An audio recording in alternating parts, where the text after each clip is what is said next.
রবের কিংডমে যত দুর্নীতিবাজ নেতা নেত্রী এবং কর্মী সমাজ রয়েছে, এদের থেকে আল্লাহ তাআলার কাছে আশ্রয় চাচ্ছি। সম্মানিত দর্শকবৃন্দ, আপনাদের সকলকে জানাই সালামুন আলাইকুম। ন্যায় বিচার সম্পর্কে আপনার এবং আমার মতবাদ কি থাকা উচিত? বাংলাদেশি সেবা পার্টির মুসলিমদের মতবাদ কি? এ ব্যাপারটি নিয়ে ৫ নম্বর সূরা আল মায়েদার ৮, ৯ এবং ১০ এই ৩টি আয়াত দেখে নেব, যার বাংলা অনুবাদে বলা হচ্ছে, তোমরা যারা ঈমান এনেছ শোনো, তোমরা সবাই আল্লাহ তাআলার জন্য সত্য সঠিক সাক্ষ্য দানের কাজে তৎপর হও। আর কোনো কওমের সাথে শত্রুতার কারণে ন্যায় বিচার বর্জন করবে না।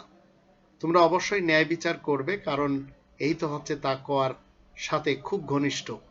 আল্লাহ বেশ জানেন তোমরা যা কিছু করছো। আল্লাহ তাদের সাথে ওয়াদা করেছেন, যারা ঈমান এনেছে, নেক কাজ করে যাচ্ছে, তাদের জন্য তো ক্ষমা ও বিরাট পারিশ্রমিক রয়েছে। আর যারা আয়াত গোপন করবে এবং যারা আমার আয়াতসমূহ মিথ্যা প্রমাণ করতে চাইবে, তারাই তো দোজখের বাসিন্দা।